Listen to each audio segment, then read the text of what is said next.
Hello friends, आप सबको मेरा राधे राधे। आई होप कि आप लोगों ने क्लास 6 की एनसीईआरटी के नोट अच्छे से देखे होंगे, उनको नोट किया होगा। और आज हम करेंगे क्लास 7 की एनसीईआरटी। ये इंडियन पॉलिटी है, हम पॉलिटिक्स कर रहे हैं अभी। ठीक है, तो इसका फर्स्ट चैप्टर है आप लोगों का भारतीय लोकतंत्र में समानता। भारत एक लोकतंत्रीय देश है। समानता लोकतंत्र की मुख्य विशेषताएं हैं। मताधिकार की समानता, यह आप लोगों का हेडिंग है। सभी वयस्कों को मत देने का अधिकार है, यानी कि 18 वर्ष की आयु प्राप्त कर चुके सभी व्यक्तियों को, और जो वृद्ध भी हैं, महिलाएं हैं, कोई जाति धर्म का कोई भेदभाव नहीं होता है, उनको मत देने का अधिकार है। अन्य प्रकार की असमानताएं उनको देखते हैं। सामाजिक असमानताएं, आर्थिक असमानता, धार्मिक असमानता, लैंगिक असमानता, खान पान के आधार पर असमानता, कार्य की प्रकृति के आधार पर असमानता और वैचारिक असमानता। धर्म, जाति, शिक्षा स्तर, गरीब अमीर, ठीक है, ये सब जो सार्वभौमिक वयस्क मताधिकार कहा जाता है। इसका विचार समानता के विचार पर आधारित है, यानी कि समानता शब्द इसलिए यूज़ किया गया है यहाँ पे धर्म, जाति, शिक्षा के स्तर पर गरीब अमीर कुछ नहीं देखा जाता, यानी कि इसको समानता विचार पर आधारित है। संविधान दस्तावेज ये समझने के लिए मैंने बनाया है, ठीक है, आप इसको अच्छे से देख लीजिएगा। संविधान दस्तावेज में क्या है? देश की जनता सरकार द्वारा पालन किए जाने वाले नियम व अधिनियम है। ठीक है, नेक्स्ट है भारतीय लोकतंत्र में समानता। इसका अर्थ क्या है? देश के व्यक्ति, पुरुष, स्त्री, किसी भी जाति, धर्म, शैक्षिक, आर्थिक पृष्ठभूमि से संबंध रखते हों, सब समान माने जाएंगे। नेक्स्ट है इसका सेकंड पॉइंट, भारतीय संविधान सबको समान मानता है। ये आपको अच्छे से नोट करना है, इस तरीके से ऑप्शन आ जाते हैं एग्ज़ाम में।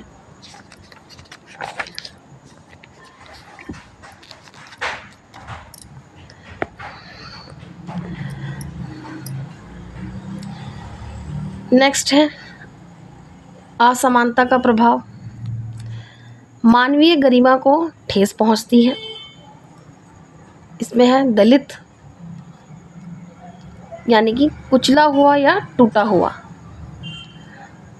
ओम प्रकाश वाल्मीकि, जिनका जन्म 1950 2013 ईस्वी तक उनका जीवन काल रहा, एक प्रसिद्ध लेखक थे।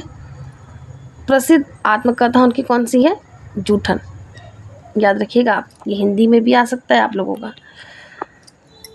तो इसके अंतर्गत क्या बात की गई है उसको देखते हैं। इसमें उन्होंने एक दलित बालक के रूप में बड़े होने के अनुभवों को प्रस्तुत किया है।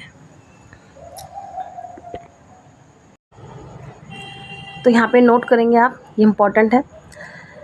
भारतीय संविधान के भाग 3 में वर्णित मूल अधिकार सामाजिक, आर्थिक, धार्मिक समानता को सुनिश्चित करते हैं, लेकिन हम यह नहीं कह सकते कि असमानता खत्म हो गई है।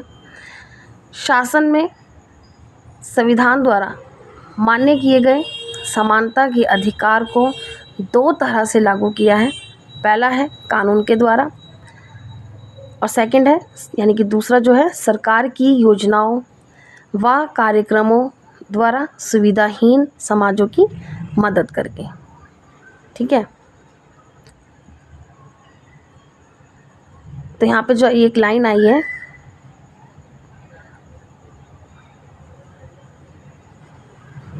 लेकिन हम यह नहीं कह सकते कि असमानता खत्म हो गई है।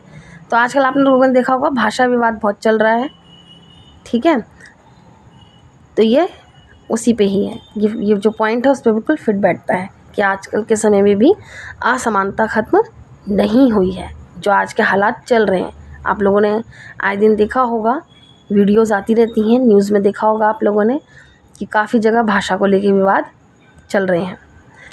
अब आते हैं आर्टिकल। यहाँ से जो है क्वेश्चन बहुत आते हैं। अगर आपने PYQ नहीं देखे हैं, आर्टिकल से जुड़े हुए जितने भी PYQ हैं उनको ज़रूर देखिएगा आप लोग, तो आपको पता चल जाएगा कि जो क्वेश्चंस जो आते हैं प्री में वो यहीं से उठते हैं, NCERT से।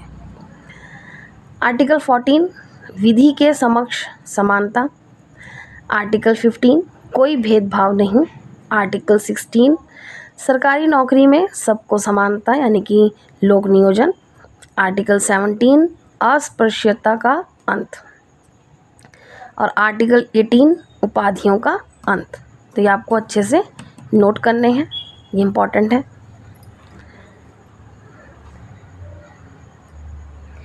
नेक्स्ट है 2012 में हमारे विश्व ने 17 यानी कि 17 सस्टेनेबल डेवलपमेंट गोल यानी कि SDG बनाए हैं। उसमें से 2 गोल जो हैं वो है ज़ीरो हंगर यानी कि पूरे विश्व में कहीं भूखमरी ना रहे, ये आप याद रखेंगे। और इसी के अंतर्गत एक योजना भी है मिड डे मील, ये आप लोगों ने पढ़ा होगा और जो बच्चे पढ़ रहे हैं उनको पता होगा, जो गवर्नमेंट स्कूल में पढ़ रहे हैं, यानी कि मध्याह्न भोजन, यानी कि सभी सरकारी प्राथमिक स्कूलों के बच्चों को दोपहर का भोजन जो है स्कूल द्वारा ही दिया जाएगा। तो इस योजना का नाम क्या है? मिड डे मील, इसको याद रखेंगे आप। नेक्स्ट है यह भोजन भारत में सर्वप्रथम तमिलनाडु राज्य, ये पॉइंट यहाँ पे बन सकता है, ठीक है। जो सर्वप्रथम है मिड डे मील वाली जो योजना है, भारत में सर्वप्रथम तमिलनाडु राज्य में प्रारंभ किया गया और 2001 में उच्चतम न्यायालय ने सभी राज्यों सरकारों को 6 माह के अंदर सभी स्कूल में आरंभ करने के निर्देश दिए। किसको? Mid day meal. और ये जो था इस निर्देश के जो थे काफ़ी सकारात्मक प्रभाव हुए। क्या भारतीय लोकतंत्र ही ऐसा है जहां असमानता का अस्तित्व है और जहां समानता के लिए संघर्ष जारी है? संयुक्त राज्य अमेरिका, यहाँ पर जो थे अफ्रीकी अमेरिकन लोग, ठीक है, ये अफ्रीका से लाए गए थे। 1950 के अंतिम दशक में अफ्रीकी अमेरिकनों को समान अधिकार दिलाने के लिए आंदोलन किया गया, यानी कि जो अफ्रीकी अमेरिकी थे उनको, ठीक है, समान अधिकार दिलाने के लिए एक आंदोलन किया गया। नागरिक अधिकार आंदोलन 1950 यानी कि 1 दिसंबर 1950। वैसे 1 दिसंबर इतना नहीं होता है, लेकिन फिर भी आप पढ़ लीजिएगा, नोट कर लीजिएगा इसको। रोजा पार्क्स यानी कि उनका जीवन काल क्या है? 1913 से 2005। रोजा पार्क्स अफ्रीकी अमेरिकन थे, ये महिला थी। 1 दिसंबर 1955 में बस में अपनी सीट गोरे व्यक्ति को देने से मना कर दिया था इन्होंने, और उनके इनकार से अफ्रीकी अमेरिकनों के साथ असमानता को लेकर आंदोलन शुरू हुआ, ठीक है। यानी कि वो अपनी सीट देने से उन्होंने मना कर दिया, किसको? गोरे व्यक्ति को। तो इस यूज़ पर जो है असमानता का आंदोलन शुरू हो गया। 1964 यानी कि 1964 में नागरिक अधिकार अधिनियम ने भेदभाव को निषेध किया। तो यहाँ पर आप लोगों का जो है 7th क्लास का NCERT पॉलिटी का फर्स्ट चैप्टर के नोट्स यहाँ पे आपके फिनिश होते हैं।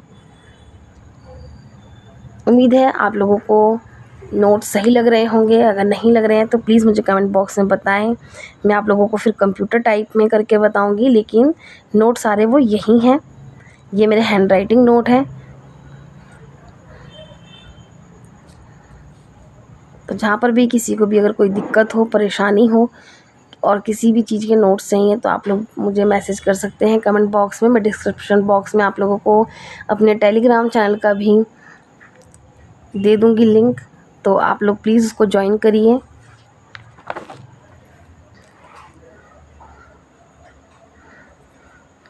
और ज़्यादा से ज़्यादा शेयर करिए ताकि ये सब तक पहुंच सके, सबको पता चले और वो अच्छे से पढ़ाई कर सकें। पहले आपको बुक में चैप्टर पढ़ना है, उसके बाद आप लोगों को ये नोट्स देखने हैं।